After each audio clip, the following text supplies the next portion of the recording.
Hello, friends. Welcome back to another episode of Radical Health Radio. I had a ninja in the studio today, 10th Planet Black Belt, Mr. Gabe Tuttle, head coach of 10th Planet Austin, Texas. And we talk a lot, obviously, about Jiu Jitsu, his journey from kind of being a little bit lost to becoming obsessed with Jiu Jitsu, turning that into a career and a passion, what it's like to roll with Joe Rogan, what it's like to heal from some of his mistakes earlier on in his career and how he's fixing those with body work and an animal-based diet, curing his autoimmune diseases, and now passing on this knowledge as the head coach of 10th Planet Austin, Texas, coaching students, launching kids programs, hunting, conservation, learning how to connect with the land and nature. It's a pretty fun topic. I think you're going to be jazzed up to maybe look for a jiu-jitsu gym after this one. So let's get into the show.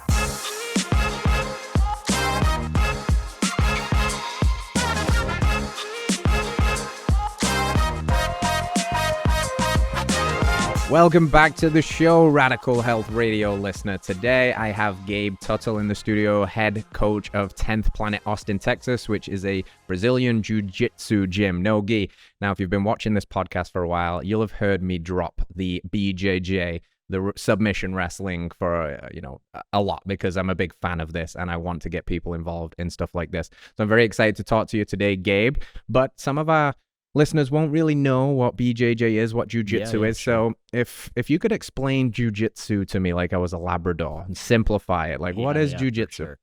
Sure. I would consider it or, relate it to wrestling. But whereas wrestling, you're kind of grappling for positional dominance. With Jiu-Jitsu, really you're wrestling for a submission or you're grappling for a submission. There's a finish attached to it. But, it is a sport that is mostly on the ground. There is a wrestling aspect, of course, like the jiu-jitsu becomes pretty ineffective if you can't take people down to the ground, but it's primarily done on the ground, so it's a ground fighting sport. But just, trying to wrestle for submissions, for joint locks, chokes, etc.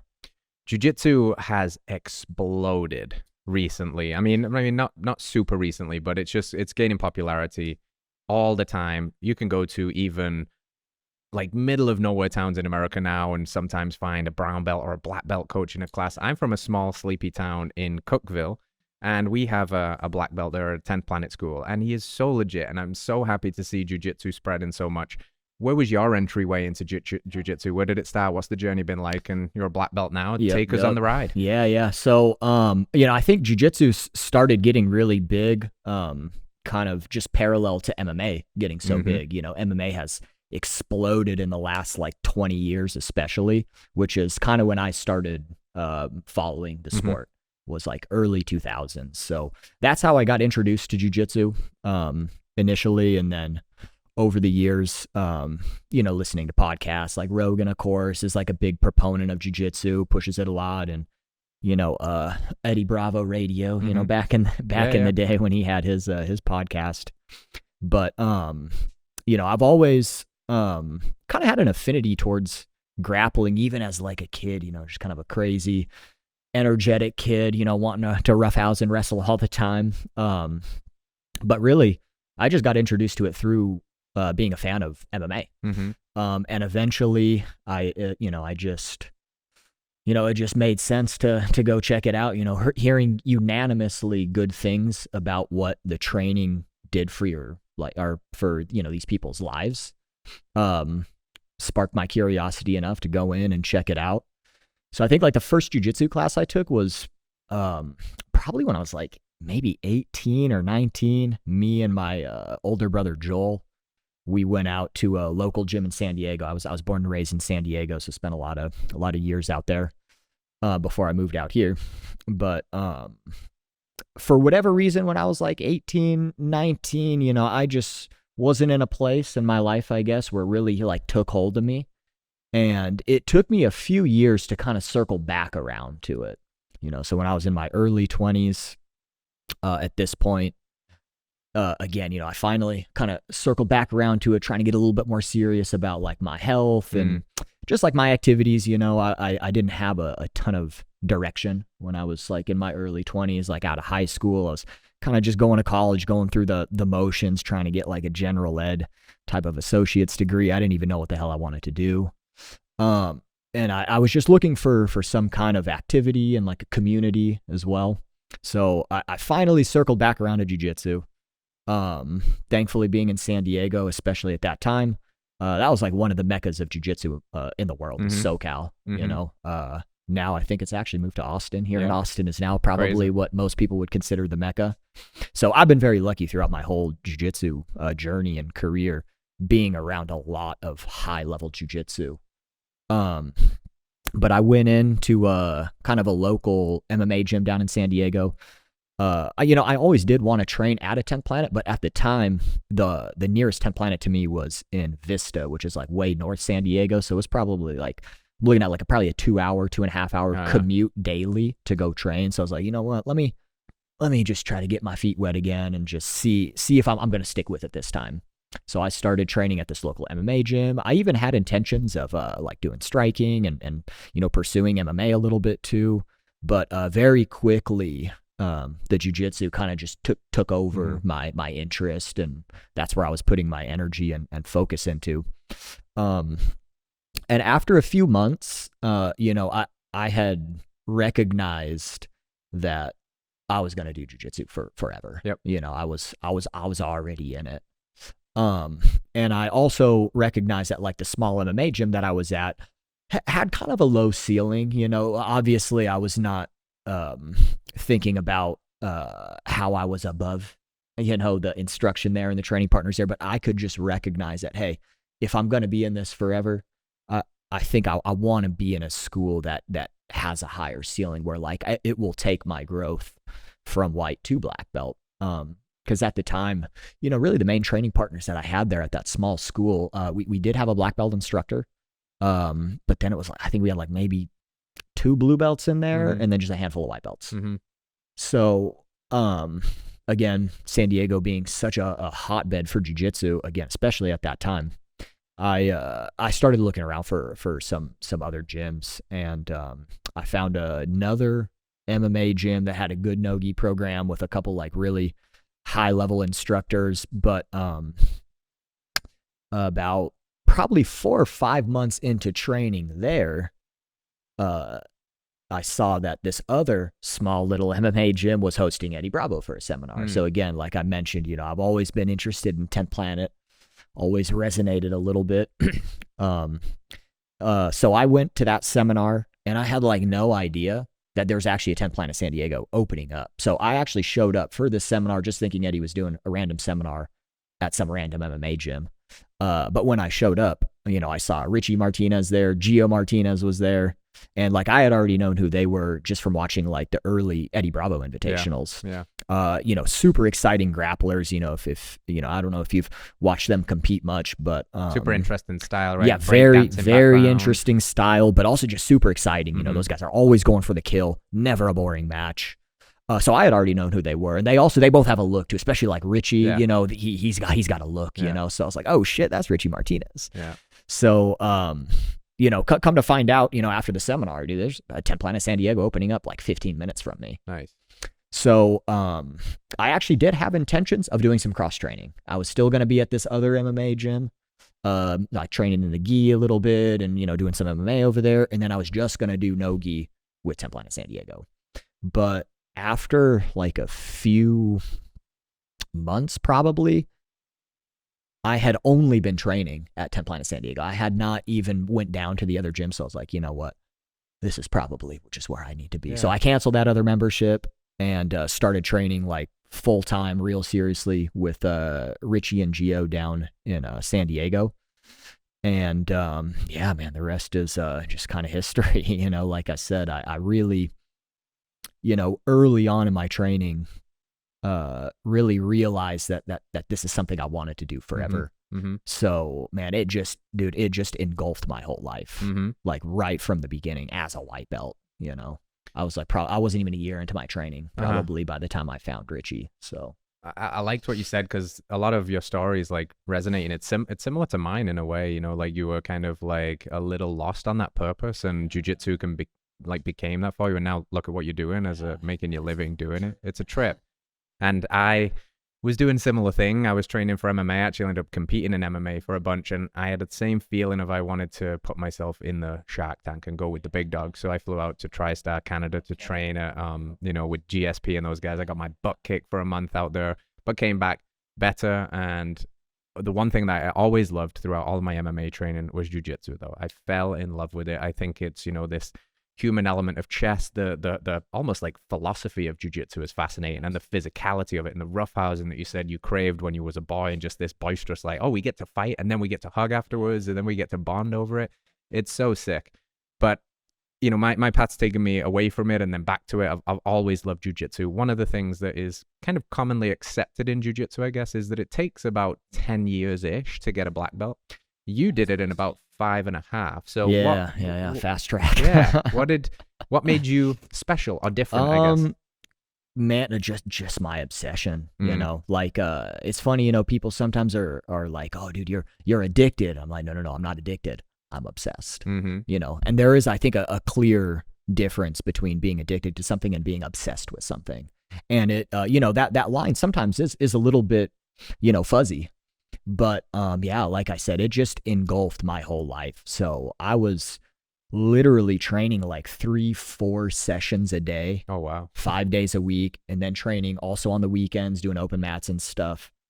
Like for, years in a row. Which I wouldn't necessarily recommend to people, like there's a, like that, my body is suffering for it now. But man, I put the time in, like at the end of the day, it's not really about necessarily the time, like the timeline, rather like the years. Yeah. It's about the hours on the mat. So whereas, I probably got the 10 years of training in the 5.5, you know what I mean? So yeah, just being obsessed and completely invested. And I was like, lucky at the time where I was just going to school. I didn't have a ton of obligations. I was in my early 20s. Yeah. And, I was really able to just purely focus on training. Did you see a path pretty early on that, hey, maybe I could do this for a job too? I don't want to say that I saw a path, but I did know that I wanted to do jujitsu and make jujitsu my life and my career one way or another. Mm-hmm. Pretty early on. I knew if I continued to invest myself, something would open up, a door would open up for me. But I wouldn't say I even saw the path either. Yeah. Like I didn't have a real clear pathway. I just, put the time in and the work in and put the passion into it, and the universe, kind of took care of the rest for me.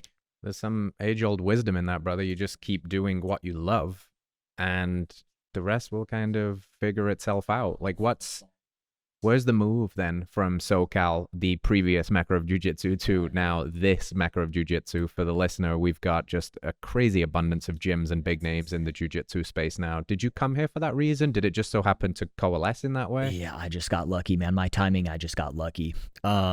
So when I was in San Diego, how I kind of got involved in the gym, I was probably a blue belt at the time. I might have been a new purple belt, but I was just continuing to invest as much as I could into the gym, serving the community, like however I could, as much as I could, really without an expectation. But in doing that, when there was an opportunity in the gym to, start teaching some classes and helping out a little bit at the front desk and running the gym and operating the gym, these opportunities kind of just, they came to me because of the position that I kind of put myself in. So I was, obviously lucky to have the opportunities. The school was actually pretty new, 10 Planet San Diego. Like, as I mentioned before, Vista was the closest 10 Planet when I kind of started training jiu-jitsu, and that was run by a dude who's not in the system anymore, but Richie and Gio were up there training, and they were kind of, I would say, like the two kind of main guys in there, and then they had a little squad of guys as well who were training with them and loyal to them. But when Vista kind of dissolved, that school dissolved, that's why Richie came down to San Diego to open up a spot, and then Gio stayed up in North County, San Diego, and opened up Oceanside. So the original group that was up there training with those guys were all in North County. So they just stayed with Gio. So Gio had like a good crop of guys that like, blue and like purple belts and, guys kind of already coming up that he was getting, high level training with already, main training partners. But Richie went down to San Diego and did not really have a core group of guys with him because they all stayed up north. So he had to kind of rebuild. So it was just very good timing on my part to like come in there, and there's no one really ahead of me in line necessarily. Yeah, it was just like a crop of like, there were a handful of blue belts there. And then, me as like a seasoned white belt, but little by little, I just positioned myself where I was just Richie's dude. I was always going to, any open mats with him, seminars, etc. So, I was lucky to have the opportunity in San Diego starting to teach classes and, help operate the gym as well. I eventually was managing that gym on top of all of my teaching and stuff like that. So I was already completely invested and actually, making a living doing it, helping run that gym. But, I got an opportunity to come out here to Austin. I moved out here actually, I think I left San Diego January 1st of 2020. Maybe it was January 2nd, but it was like right at the beginning of the year I left, came out here to help Curtis Hembrov, who's the previous head instructor, founder of the gym. He's actually still out here. He, is just another, high level black belt, one of Eddie's black belts. He actually has kind of a similar story getting into jiu-jitsu as myself too. But, man, he gave me a great foundation to really build on the school out here. And obviously, as I mentioned, he's still involved. He's still teaching classes. He's got like two little babies right now. Yeah. So he's busy being a dad, you know. But yeah, when I came out here, it was just to be another black belt, kind of for him to lean on a little bit, and I was going to help manage the gym as well. Yeah. So since then, things have just continued to have a trajectory upward. But I just got lucky with my timing. I barely beat COVID happening. I was very happy to be out here and not still in California when COVID happened. Yeah, right. But that's one of the reasons why Austin has become the Mecca Jiu-Jitsu in the world. Like when COVID happened, it pushed a lot of guys out of what I would consider like what was previously the two Meccas of Jiu-Jitsu, as I mentioned, SoCal, but also like New York was another one. So a lot of those guys, they just all ended up here, So it's just good timing for me. There was like a lot of the lockdowns and stuff. You said, I'm obsessed with this game. You try and take my jiu-jitsu from me, we're going to like roll in the basements. This is Fight Club. Nobody's talking about it. Or we could go somewhere that's still open. And Austin just so happened to be that. And you said luck a few times, and you've probably heard it's that when opportunity meets preparation. Sounds like the perfect timing, man. I'm curious, what did it feel like to finally get your black belt? What were the emotions? What when you think back on that, what was that like? Well, it just very proud and very happy to be part of such a strong community. I'm actually like Richie Martinez's first homegrown black belt. I went from white to black with him. There's only two of us. He's got probably a dozen black belts, but only two are homegrown. Myself and Keith Krikorian, who, if the listeners are not familiar with Keith Krikorian, he's one of the best grapplers at his weight. He's competed in the last couple ADCCs. So it was cool coming up with him and, several other guys, obviously. The 10 Planet San Diego and 10 Planet Oceanside team have cultivated a lot of very high level grapplers. So yeah, man, just very proud to be part of that kind of a original crop of guys. So it's earned, right? It's one of those things. It's definitely earned. There's a lot of blood, sweat, tears. There's some injuries along the way, and I kind of want to talk about your health journey too, because you've had quite the health journey, and the reason this synergy is happening too is part of your healing has been jiu-jitsu. Part of your healing has been introducing something like an animal-based diet. The other things you do outside of jiu-jitsu with hunting and caring about land and preservation and things like that are all a part of your story. So what's that developed? You said, rushing to black belt 5.5 years, you're going to put some miles on the body. What do you do to heal? What have you been doing? How has this diet piece factored into your whole training and outlook? Yeah. I mean, I wish I did more when I was like in my 20s. I'm 32 now, so I'm not that old, but fuck, man, I feel old. Yeah. But yeah, I wish in my 20s I had somebody who was a little wiser and had been in the game and was there to tell me to focus a little bit more on the body maintenance, the recovery, but I really, dude, I did not do any of that. I've never even, I never stepped foot in an ice bath until I was like out here. I wouldn't even do the bare minimum with like sauna, like no body work, massage therapy, like no PT work. But, I try to preach that to the guys now, especially those that are starting a little bit later. Like, man, you have to prioritize your health, man. Jiu-Jitsu, it's funny. It has this slogan that it's the gentle art. It's not that gentle, you know? So it's kind of funny, but, yeah, man, if you want to be in it for the long run, which, most people that get into it do, man, you have to spend the time on proper body maintenance and recovery. You have to do the things that you don't want to do that are boring, the little PT exercises and taking the time off maybe and getting a little bit of the extra work in. But I did not really do any of that. So now, again, like I'm kind of suffering for it. I've actually been fairly lucky to not have too many major injuries. Right. But the biggest like chronic injury that I deal with from jiu-jitsu is just like a couple bulging discs in my neck. So that's just a constant game of managing, But I've been on an animal-based diet now for probably a year and a half.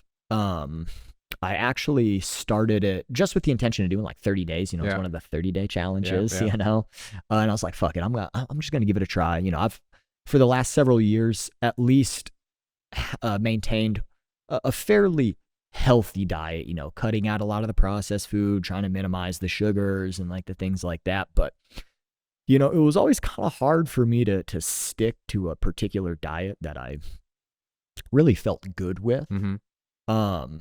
And I just purely wanted to do it just out of curiosity. I was like, man, just kind of want to see how I feel. And like, funnily enough, just coincidentally, Curtis actually went on to that diet kind of at the same time. And then one of our other black belts, one of our resident black belts out here, Ben Eddy, also went on it kind of around the same time. So we all had a little bit of camaraderie in there. So it was easier to stick to. We were holding each other accountable. We have a little group called Meat Picks. Nice. But we're sharing all the food that we're making. So yeah, after like 30 days, man, the biggest things that I noticed was just a lack of inflammation. Yeah. Which, as training jiu-jitsu, dude, I wake up every morning feeling like I'm 85 years old. But since being on an animal-based diet, much less of that. And, you feel like 65 now? Yeah, maybe about 60 now. We'll take that. So 20 years, so it's all good. Yeah, for sure. So that, and like, just more like clarity in my head too. People don't realize, I think that, a lot of inflammation also like happens in your head and in your brain. Like all that brain fog you feel is like, that's inflammation, so just being a little more clear, as well as, a huge benefit. But since being on the diet, those have been the biggest things that I've noticed. And it's just been so easy to stick to. Like I mentioned, I was just going to do it for 30 days and I felt good. And I was like, fuck, well, let's just do another month. Let's just see what happens. Did another month, no problem. And, after that, I was like, well, fuck, let's just ride it out. See what, Yeah. It's kind of like, what are you going to go back to? For sure. Once you've started to feel the effects, and you use your body for a living, so you know exactly how it feels. You start to see quite clearly after 30 days, okay, like there's still stuff I'm working through, but the inflammation is lower. My thinking is better. Maybe I'm even communicating my ideas as a coach better. Like, what are you going to go back to, the pizzas and the fries to just feel like crap? And I think feeling is believing, right? So one of the questions I wanted to ask you about, because you've mentioned your injuries, and I think there's a lot of power in not letting good advice fall on deaf ears. Like you said, I wouldn't make these mistakes again. I'd prioritize these things a little earlier. I wish I had the guidance. So you young guys out there, you're 22, you're made of magic and rubber, heed this advice, get ahead of this stuff early. But I think jiu-jitsu comes with this connotation that it is inherently dangerous. And I don't think that necessarily is all the way true. So what would you say to someone's like, it looks really fun, but man, it looks dangerous. I've got a job to do, blah, blah, blah. Yeah, no, I get it. it is a rough sport. It is a rough activity. But, really, it just comes down to finding the right training partners, because jiu-jitsu is so widespread, the network of people that want to train jiu-jitsu is very, very diverse, which I don't think you get in like a lot of other activities or sports. It's kind of like it's little niche groups of people that are all kind of the same that like to do that activity. Jiu-jitsu is not like that. There's such a wide variety of people who go in to train. And, in that, a lot of those guys, they have different goals, and, they're in it for different reasons. So it's very important as early as you can to find good training partners for you and what your goals are. If I have a 21-year-old dude who's previous, maybe collegiate wrestler, he's coming in with the intention to become a world champion. That guy probably doesn't need to be training with the 45-year-old dude who works a desk job, who's coming in to find a community and have a nice outlet for physical activity. So you need to kind of recognize those. And also, you should never feel bad or weird about telling someone, hey, I don't want to roll with you. Yeah. You have to have some boundaries for your own training. And again, that comes with finding your good training partners. Like I would recommend for like new guys coming in, if you don't have those training partners yet, instead of doing a trial and error to find out by rolling with people, dude, just do the class, get the technique in, and then sit on the sidelines and just watch people roll. Right. And you're like, ooh, that guy I'm not going to roll with. Staying away from that monster. That guy I think I can probably roll with. Yes. So building a rapport with your training partners is very important. And again, like not being afraid to set and keep your boundaries. Yeah.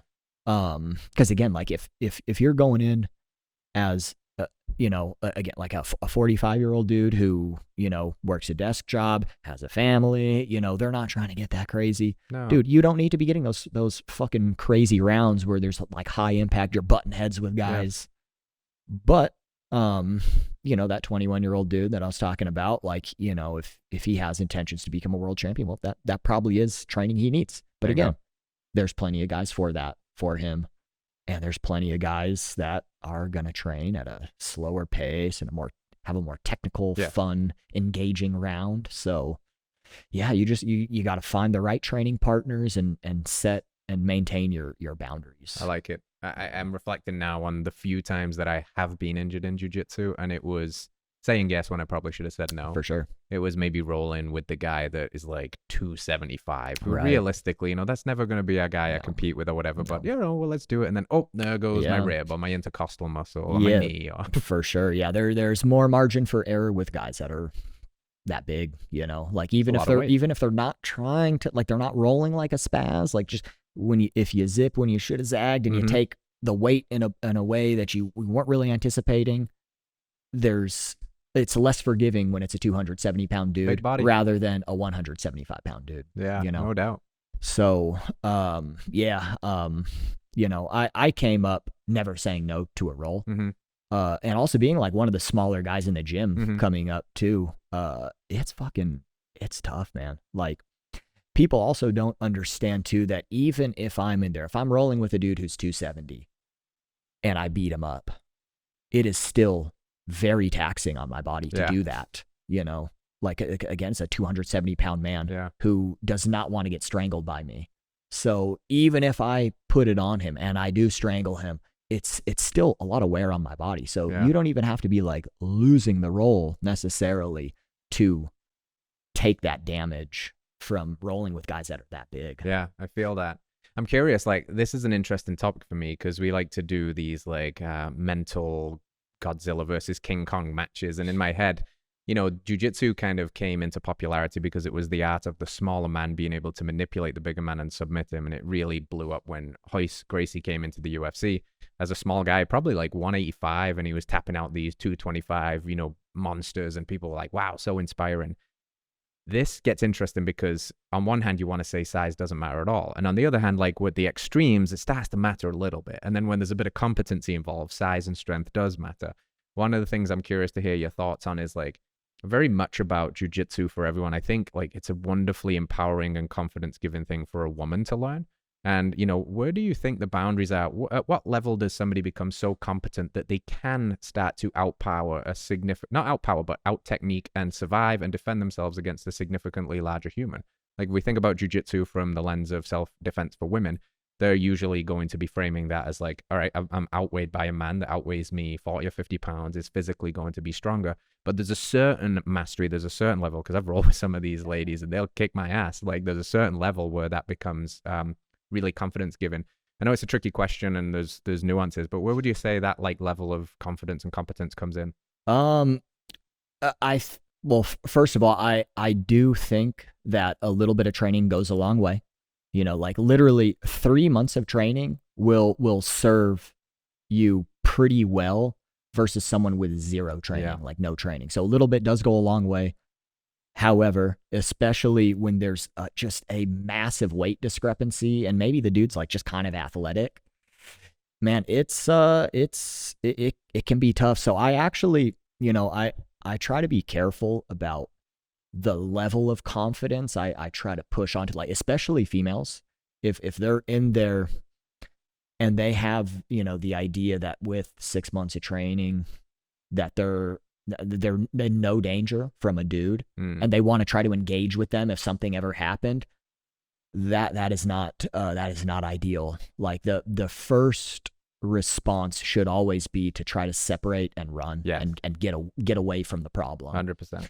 But to kind of delve in a little bit more into like the mastery, I think I would say probably like most purple belts, like as a female, that's probably the level now where they have a full enough understanding of jiu-jitsu and the game where they could actually pretty effectively strangle a dude who's 50 pounds heavier than them. Yeah. I think like you can get like a blue belt in jiu-jitsu by accident, just by showing up. You're just going through the motions. You're not even necessarily intentionally showing up to train and try to get better. But if you just show up to enough classes, you will eventually build a knowledge base and a skill set that's at a blue belt level. So again, you can get it by accident. But I think a purple belt, very hard to get on accident. It might happen, but we're talking, this is a 10-year blue belt. Yeah. You know what I mean? So as a purple belt, you need to take more, or getting to your purple belt, I should say, you really need to take more ownership over your training. You need to be more intentional about your training, and you can't just show up and like go through the motions, because your game will, what will happen, your game will kind of plateau and it'll stay steady, but it will be very hard to make jumps in your growth if you're just going through the motions. Yeah. So I would say like if you've attained a purple belt, usually that means you have developed some mastery in some facet. Cool.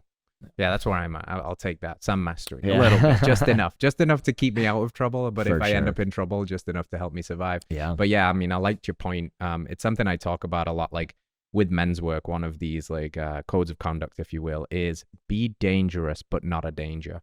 And that's the principle of, I've been around some of the biggest killers in the world that they could, if they wanted to, inflict great harm. And the people that have mastered the art of violence are the safest people to be around 100%. Because they know there's nothing to be gained from the street fight at 12 o'clock at night. 100%. There's nothing to be gained by escalating a situation. They're always the ones trying to de-escalate, and they create a sense of calm and safety.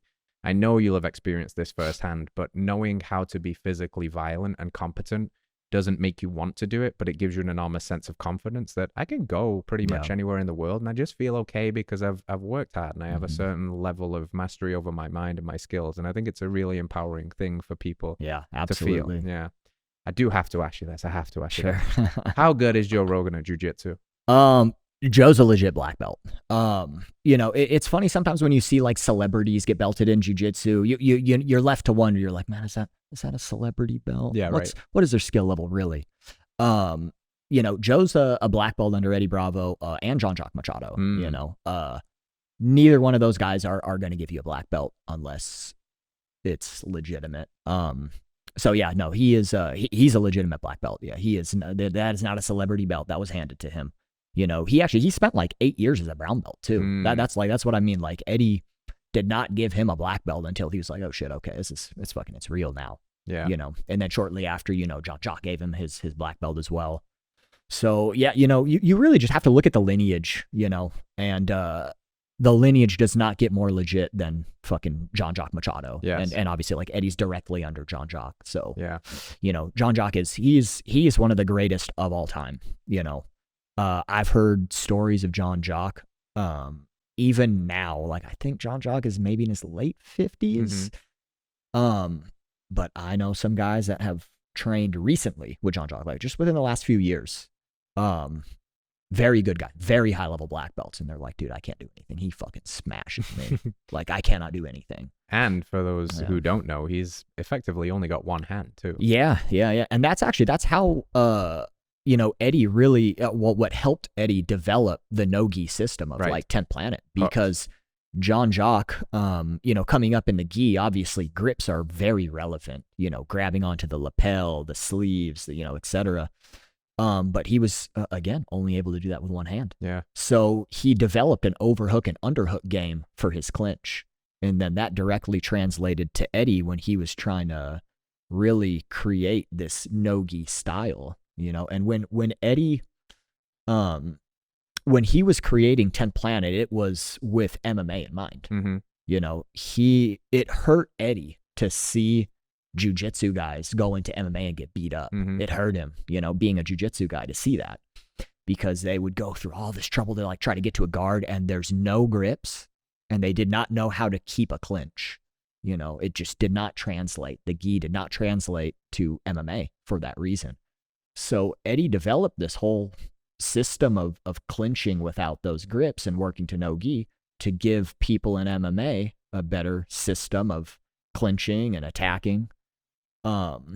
So, you know, again, him coming up with John Jock teaching so heavily with underhooks and overhooks gave Eddie a better pathway into developing that 10th Planet jiu-jitsu style. Yeah, it's super cool. It shows the evolution that's inbuilt into jiu-jitsu too. Like the game is constantly evolving, and to bring up a guy like Joe, who, you know, probably was black belted now, maybe over 10 years ago in his time in the game, and he speaks about it on his podcast a lot. He's like, the game is different now. These guys, you even got shouted out on his show where he was talking to Mikey Musumeci, and he was referencing these, like, what do you say, like nerd killers, or like, you know, and he was just like, you never know who's out there now, and they will tie you up in knots because the game has come so far. And I think that's why we love it, right? I think there's always, you can't complete jiu-jitsu. There's nobody that wins ultimately jiu-jitsu, because there's always going to be somebody iterating and coming up with something new. So with that in mind, how do you stay on top of your game? I'm curious about the practices. Obviously, training's a huge part of it. Yep. That's a given. Outside of the room, the rounds on the mat, like, are there any specific foods you prioritize a lot? Are there any specific supplements you prioritize a lot? You mentioned certain recovery tools like ice baths. What has become like a core, you know, practice of yours to really keep you on the mats, training and evolving? Yeah. Well, yeah, obviously, you know, my diet, helps me perform and like I said, stay kind of, injury free. So I can train more. You know, that's a big part of, jiu-jitsu is being able to actually put the time into your training, you know. So if you're fucked up and you're hurt, you know, your training's going to suffer, you know? So, you know, other than that, I have actually within the last couple of years really tried to start prioritizing those recovery things that I mentioned. So, I do, like physical therapy once a week with, you know, somebody who I've been working with for a couple of years now. That's like massage and stuff like that? Soft tissue? some body work, actually a lot of dry needling, which I was not familiar with prior, but holy shit, man, I'm a believer now. Cool. In addition to that, I did find a chiropractor that I like, that I've been seeing a couple times a week just to kind of keep me right. They click in your neck. Yeah, and it's always weird, and especially because of my neck issues, I'm so sketched out about people fucking with my neck and trying to crack my neck. And chiropractors kind of have a bad rap too, because to be a chiropractor, you don't really need a ton of like certification or degrees. You know, you can go probably I can probably find a place online, a 6-month course, and I could become a chiropractor. And you can call yourself a doctor. Yeah. So that's fucking scary, you know? So I don't want to do a bunch of trial and error with these guys until I find someone who's legit. Yes.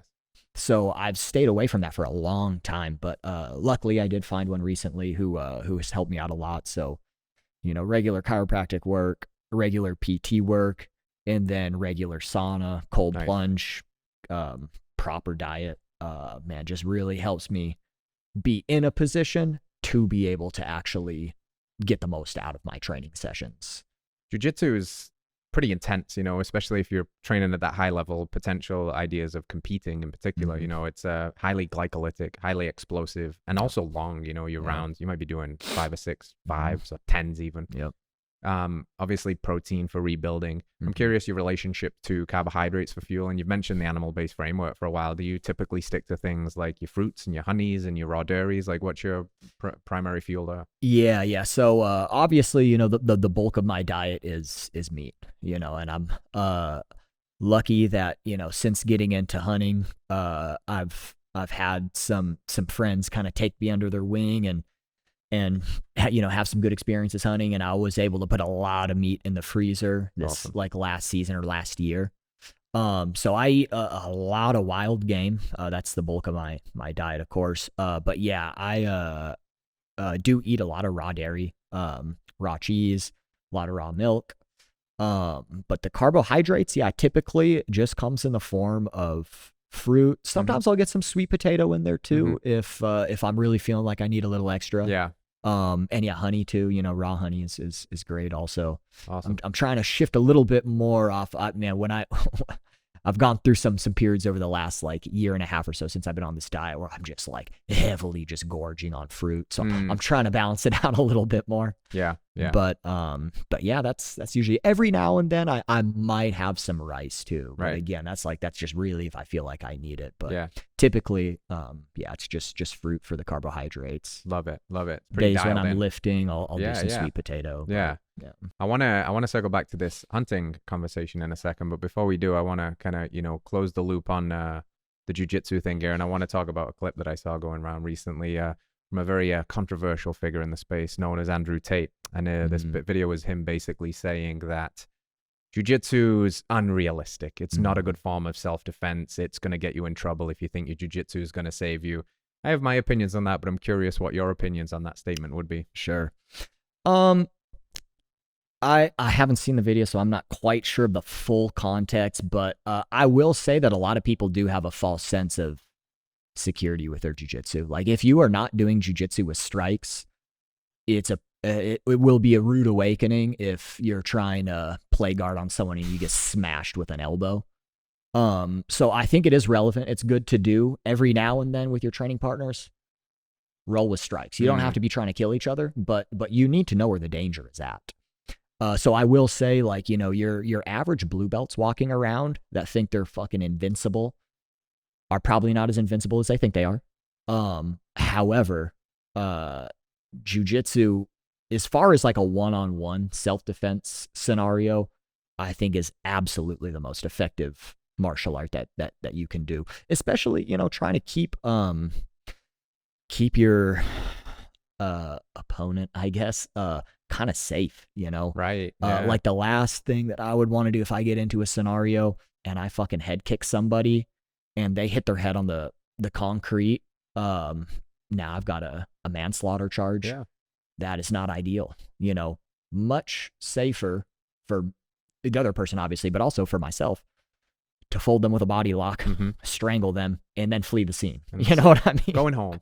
But yeah, the other times, like I said, that it probably can get a little bit hairy. I mentioned, a one-on-one scenario is the ideal situation, but that's the only other time that I would be a little bit more hesitant to engage in grappling and jiu-jitsu is if I'm in a situation where I'm surrounded by people and I do not know who that guy is with. I don't want to get on top of somebody or take their back, start going to work and then his buddy kicks me in the head, Yeah. So a little bit safer, I can stay on the feet. I can drop this boy. Yeah. And then, still be in a position where I'm not going to get stomped out. Yeah. That's why in an ideal world, don't get into trouble, friends. For sure. De-escalate, exactly. run away. But like we talked about earlier. I fully agree with your points. I think, I don't know who quoted this, but Uncle Joe talks about it a lot. You punch a black belt in the face once, he becomes a brown belt, you punch him again if they're not trained for that. Yeah, I mean, good luck trying to butt scoot across 6th Street and, say, come on, let's tangle. And the guy just knees you in the head. It's like, oh, okay, well, we don't do this in the gym. What's going on? So probably best just stay out of trouble. But Mr. Andrew Tate, he's a Muay Thai guy, right? Yeah, so yeah, he's yeah, defending for sure. his I get it. I get it. But I think those guys, if we get a hold of him, we get on the back. It's going to be a bad day for him. He might have a different opinion. Yeah, it's might have a different opinion, It's going to be a bad day for him. Yeah. So let's talk about some hunting here, because this is kind of like a new thing. You were telling me before we hit record. Couple of years in, learning a lot. Lucky to have some friends that have guided you.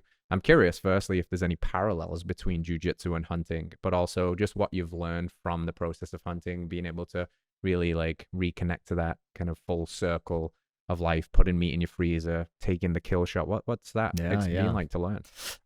Man, hunting has always resonated with me, even since I was like a young kid. But as I mentioned, I grew up in San Diego. Not a lot of hunting out there. I did not know anybody growing up there who hunted. So even though it resonated a lot with me, again, even since I was like a young kid, it was just something I never really had an opportunity to get into. So it was really cool coming out here and being able to explore that a little bit more, just connecting more to that primal part of our existence, There's so much disconnect now with the food you're consuming, and man, I just don't think it's a very like honest and genuine way to live and to eat and exist. So that, of course, has been like very enriching. Again, tapping into that like primal aspect of our existence is like very, very enriching. Very cool, yeah. It is a little bit daunting to still is, but was especially like right at the beginning, trying to get into hunting, because there really is a lot going on, and you do have a responsibility to, as you mentioned, like get, real proper kill shot and, do right by the animal. So there's a pressure that comes with that. And, I will say that, jiu-jitsu has given me an ability to really manage my, kind of adrenaline and my, that calm state of no mind type thing. So that has been a big help in just kind of centering myself and trying to be present in the moment and make sure that I don't let my mind race and my body, to get, ahead of myself. So that's been nice. This last year, I really did like, actually it was all rifle hunting, but this is the first year that I'm gonna try to do a little bit of bow hunting. Yeah, there you go. And that's a whole nother game. Yeah. So spending the time shooting and again, just trying to tap into that flow state where you're able to just it kind of ignore the world around you and tap into that, again, like the state of no mind is, I think, like the best way that I can put it. Yeah. But it's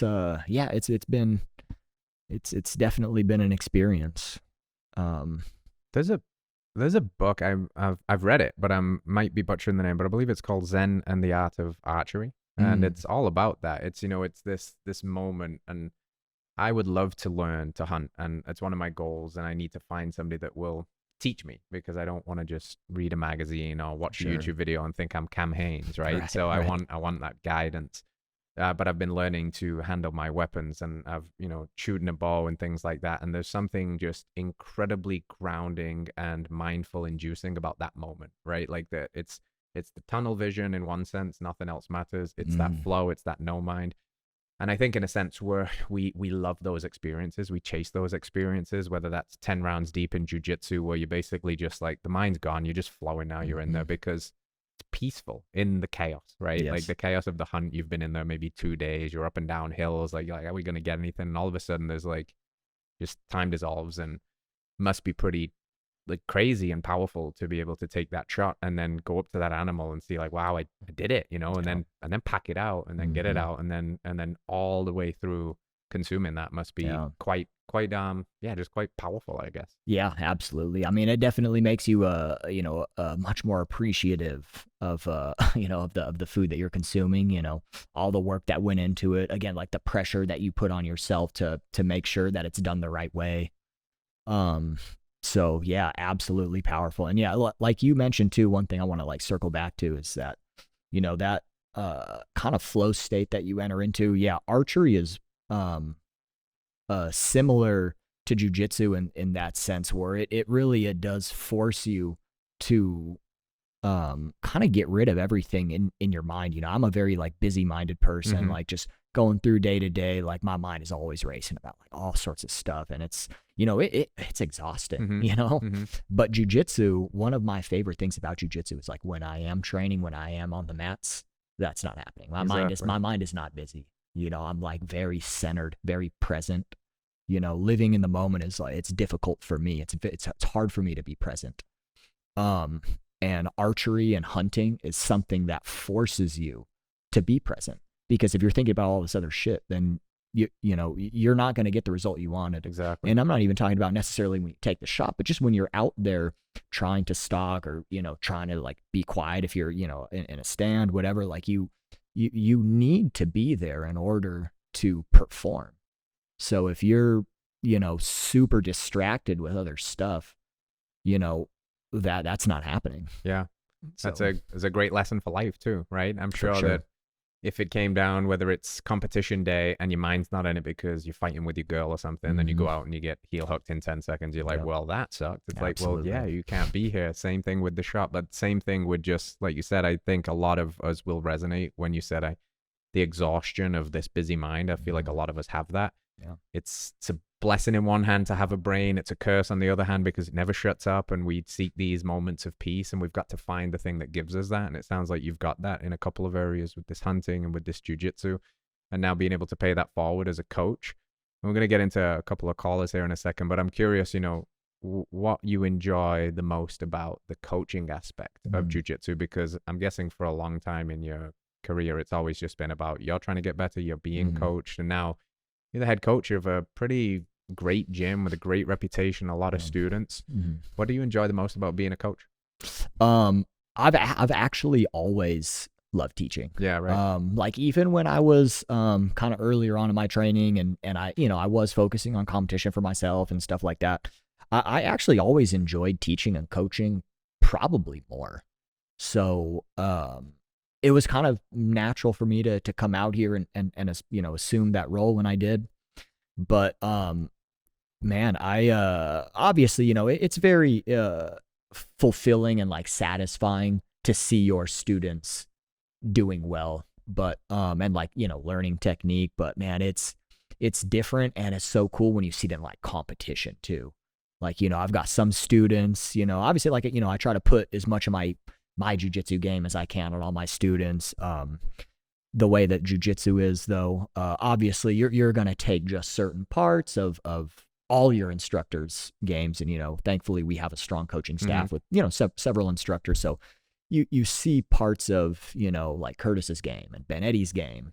But when I see guys where they have like a direct pathway of like something very specific that I added to their game, and they crush somebody with it, it's like, yes, let's go. That's what I'm talking about. I love that. It is really cool to see it. It's like, it's probably a similar feeling. We'll have people call into the show and they'll say, I've been listening and I've fixed my health because of you guys, and I've lost 10 pounds and my eczema's cleared up. And it's like, yeah, dude. Go do it. Yeah. That's really cool. Last question from me before we jump into the callers. What would you say, in your opinion, is the number one thing, the most important thing, if somebody listening to this is a jiu-jitsu right now, or they want to be a black belt? What's the most important thing, do you think, to get to black belt? Man, it's so cliche to say, but like just trusting the process.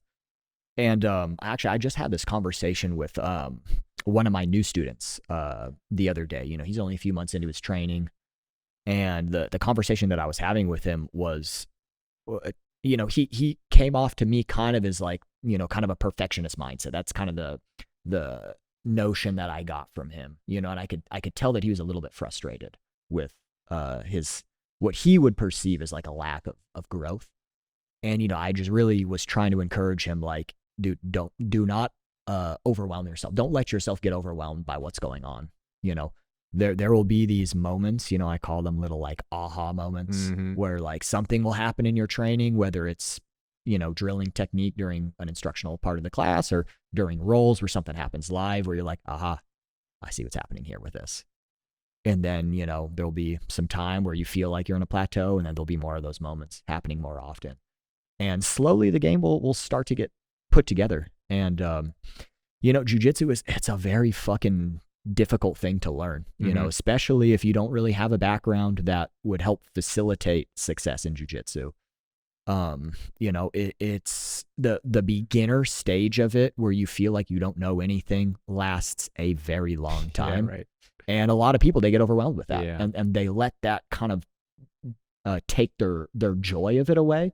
So, you know, I think in addition to trying not to let yourself get overwhelmed is just kind of accept what's happening and accept the stages you're going through and the things you're learning or the things you feel like you're not learning. Just accept it. Yeah. Be okay with it and continue to move forward. You know, you have to, again, there's no secret, you know, just showing up and putting the time in on the mats. Just show up, right? But trying to have that mindset where, you know, you're not expecting too much of yourself, you know, and just enjoying the stage that you're in, accepting it for what it is, taking it for what it is, and continue to push forward. Because again, like, the game is so complex that really, like, it fits together in a lot of different ways for a lot of different people. Like, there's no one kind of linear, easy path to try to go from beginner to expert.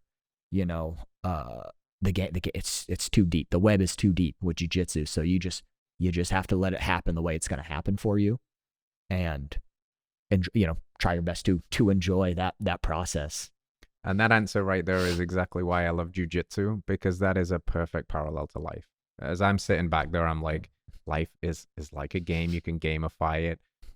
It's going to take you longer to get to where you thought you was going to go. You're going to have to fall in love with the process. For a lot of life, you're going to be the nail, and then eventually you're going to have some mastery. Then you can turn into the hammer. It's going to kick your butt sometimes. You're going to get sidetracked sometimes. You're going to get injured sometimes. And what do? We just keep showing up. We have to fall in love with the process, and one day we're going to get there, wherever there is, and the goalposts will move, and the journey will continue, and on and on and on it goes. So that was really cool, man. Thank you very much. And it looks like we got a couple of questions in here. So let's see if we have a caller on the line, and then we got our resident 10th Planet Austin, Cade, who's going to read a question too. So where are we kicking this off, team? All right, we got a caller. Let's get Tiffany on the line here. Hello, Tiffany. Are you there? What can we help you with? Hi, thank you for having me. So I'm calling because I'd love to hear your opinion on young kids getting involved in jiu-jitsu. I have a 6-year-old daughter, and I've been thinking about signing her up for classes. I'm honestly pretty nervous, even though I've heard so many amazing things about introducing this type of self-defense to kids when they're still pretty young. So any advice you have for her or for me would be really appreciated. Yeah, absolutely. I think jiu-jitsu is one of the best things that you can put your kids into. If nothing else, just for the confidence boost that it gives them. Not even just a confidence boost of, you know, being able to defend themselves and feel comfortable out there, but also just doing something challenging and making it through to the other side. But especially, you know, early on, I think jiu-jitsu is such a positive character building activity that, you know, as long as they stick with it, there is no, like, I haven't seen any other result than them improving how they are with other kids, how they interact with, you know, adults. So I would recommend looking at, you know, a few different schools. You know, obviously not all gyms are created equal, but find a place where she feels comfortable and you feel comfortable with the instructor and the program, the rest of the kids in there. And yeah, it's a super, super powerful and empowering thing for children especially to get into.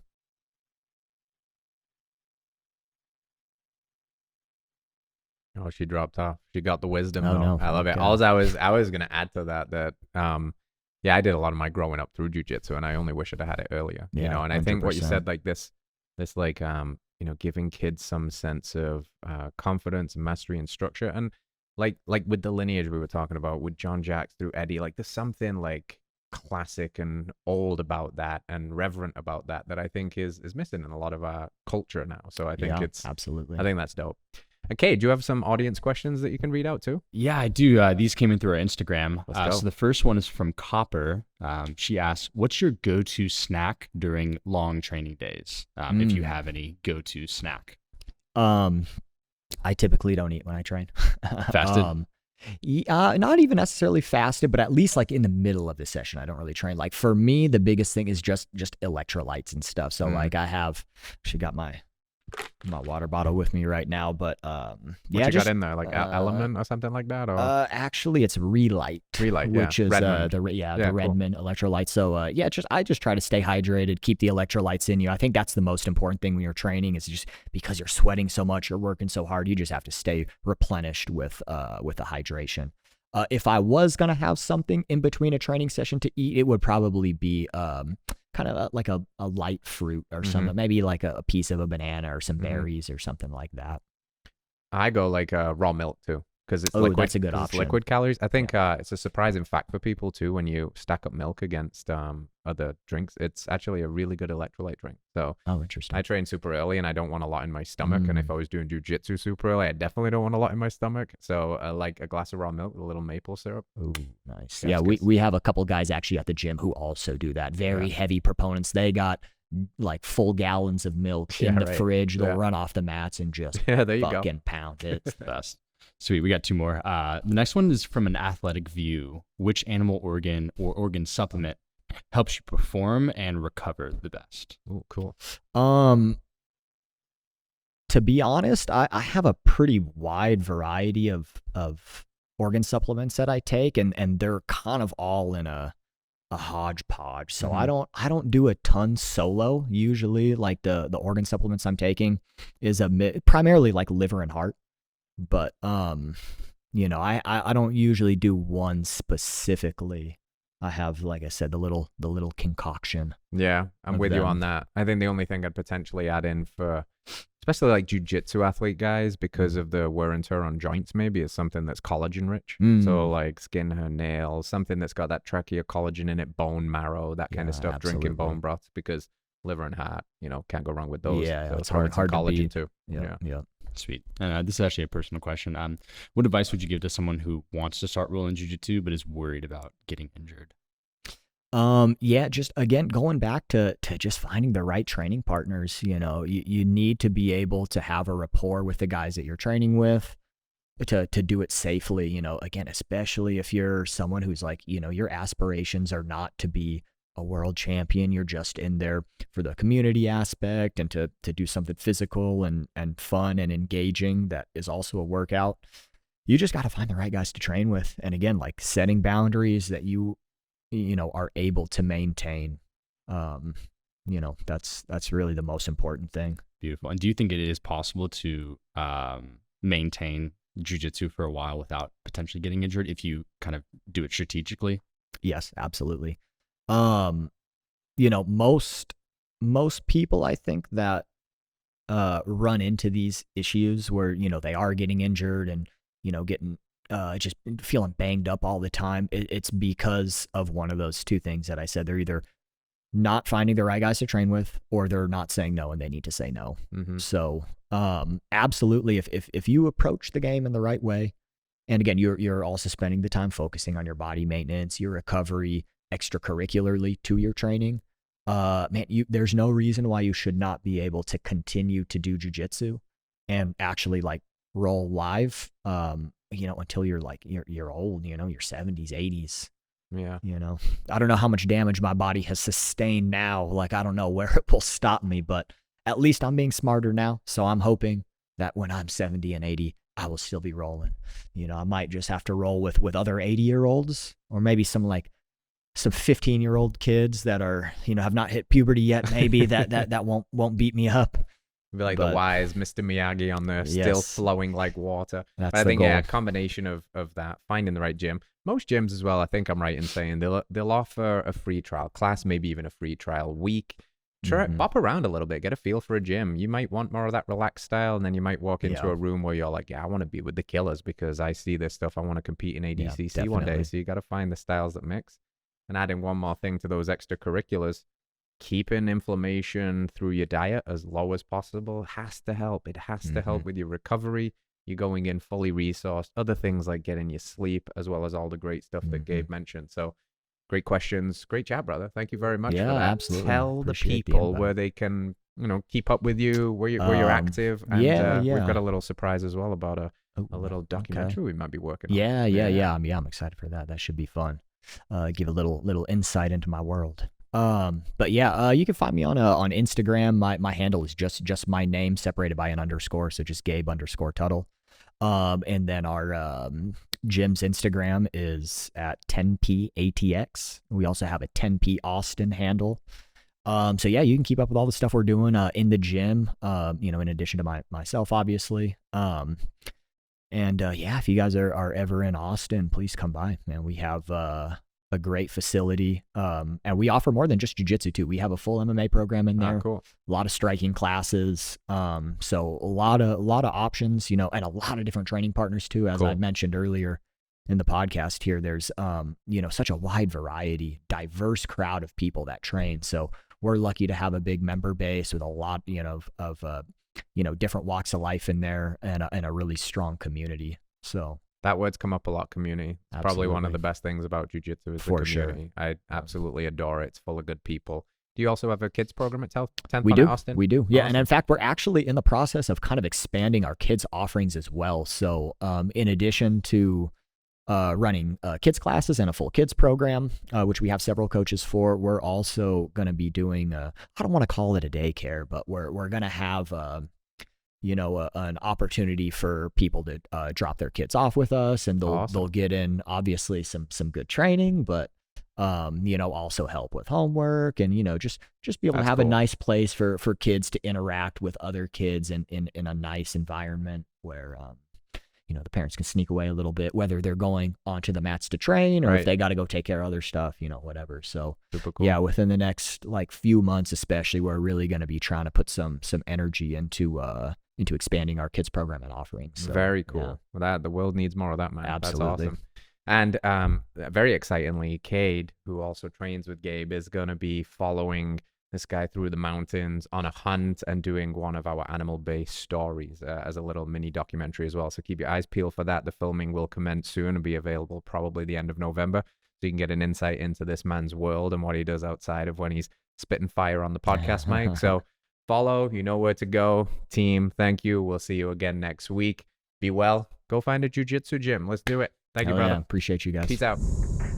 All right, friends, thanks for tuning in to another episode of Radical Health Radio. We got a fresh new podcast for you every Wednesday. If you enjoyed the show, consider liking, subscribing, reviewing, and rating us on your podcast platform. It helps to spread this message of radical health. We'll see you next week.